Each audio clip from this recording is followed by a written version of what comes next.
문제를 일으키지 않아 발치가 필요하지 않은 경우도 있습니다. 하지만 대략 80%의 경우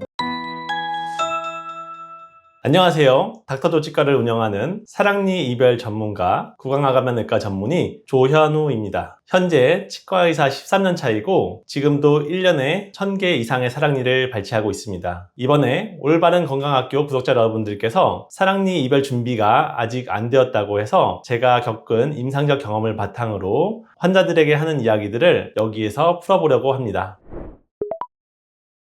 아마 이 영상 보시는 분들께서는 사랑니 때문에 스트레스를 많이 받고 계실 텐데 사랑니 거참 왜 생겨서 나를 괴롭히나 싶으실 거예요. 사랑니가 생기는 이유는 정확하게 밝혀진 바는 없지만 진화적으로 부드러운 음식을 먹게 되어 턱이 작아지게 되고 치아 개수는 여전히 동일하게 돼서 마지막으로 나오는 사랑니라고 부르는 제3대 구치가 공간 부족으로 잇몸에 매복되는 현상이 벌어지는데 이것 때문에 사랑니가 생기는 현상이라고 보고 있습니다. 사랑니는 보통 고등학교 때나 20대 초반에 맨 뒤쪽 잇몸에 불편감으로 발견하기도 하고 검진차 치과에 왔을 때 파노라마 엑스레이를 보고 저기 맨 끝에 희한하게 생긴 치아는 뭔가요? 하면서 알게 되기도 합니다. 사랑니는 보통 양측 위아래 각각 한 개씩 총 4개가 나는 게 보통이며 더 많이 나는 과잉치도 있고 더 적게 나는 결손치도 종종 있습니다.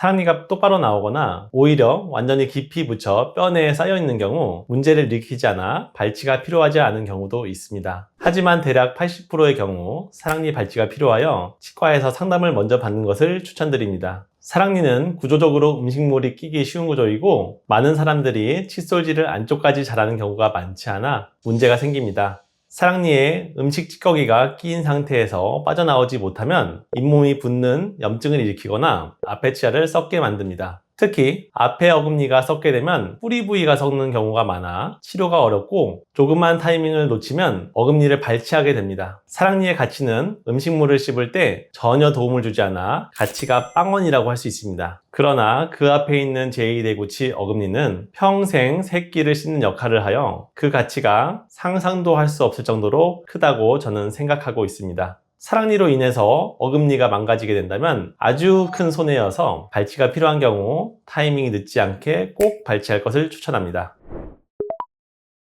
교정을 시작하는 환자의 경우 교정 주치의가 공간 확보를 위해 사랑니를 발치를 권하는 경우가 많습니다. 가능하면 브라켓 철사를 달기 전에 사랑니 발치를 하는 것을 추천합니다. 하지만 교정 중에도 사랑니 발치는 가능하니 필요한 경우에는 사랑니 발치를 하는 치과의사를 찾거나 구강아감면외과 전문의와 상의하여 진행하시면 되겠습니다. 임신의 경우 국소마취제나 약을 쓰는 것이 임산부에게 부담되어 꼭 임신 전에 치과 치료 및 사랑니 발치를 모두 완료하는 것을 추천합니다. 꼭 필요한 경우에는 임신 1에서 3기 중 2기인 임신 4에서 6개월 차에 산부인과의 협진을 통해서 발치를 하는 경우도 있습니다. 그리고 담배나 술의 경우 못 끊는 상황의 환자들이 생각보다 많습니다. 저희 치과의 경우 사랑니 발치 수술 후에도 주의사항을 여러 번 설명했지만 치과 건물 나가자마자 담배를 피는 경우도 있습니다. 저한테 딱 걸렸거든요. 술과 담배 모두 다 좋지 않지만 특히 담배가 더 좋지 않으며 담배 연기를 빨아들이는 행위 자체가 발치 부위의 혈병, 즉 피딱지 형성을 저해하고 니코틴 성분이 혈관 수축을 하는 작용을 하며 치유를 더디게 하여 염증이 생기는 경우가 생깁니다. 결론적으로 술, 담배 모두 수술 결과에 좋은 영향을 끼치지 않기 때문에 가급적이면 술, 담배를 끊는 것을 권장드립니다.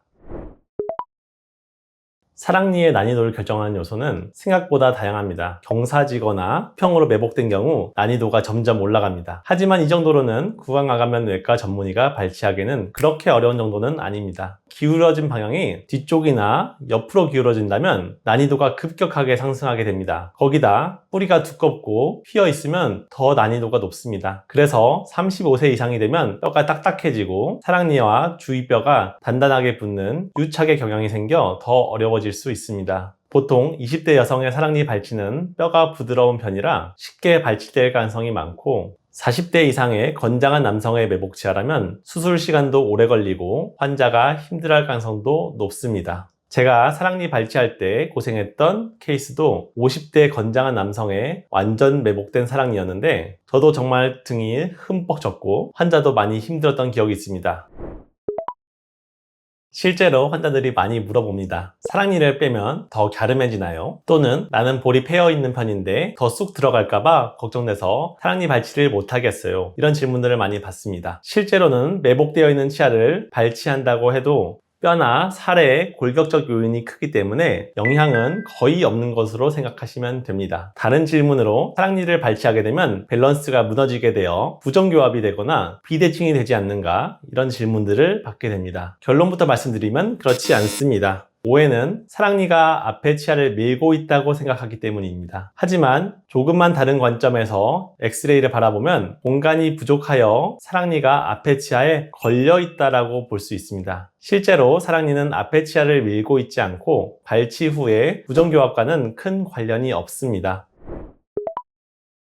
사랑니가 있고 없고는 유전적 요인이 강합니다. 치배라고 하는 씨앗 형태의 치아가 어릴 때부터 턱 안에서 서서히 자라 성인이 될 때까지 다 자라서 발견되게 됩니다. 이 사랑니가 종종 결손되는 경우가 있어서 환자 중에는 나는 정말 사랑니가 나지 않았다 고 이야기하는 사람도 있습니다. 한 연구 결과에 따르면 남자는 1.7%, 여자는 5.8%에서 사랑니가 정말 나지 않았다고 합니다. 이분들은 매우 축복받은 환자라고 할 수 있겠네요. 하지만 대부분은 방심하고 있다가 엑스레이를 찍어보고 매우 충격을 받게 됩니다. 저기 기울어져 있는 치아는 혹시 사랑니인가요? 하고 물어보시면서 당연히 없을 거라 생각했던 사랑니가 잇몸에 묻혀 있음을 발견하게 됩니다.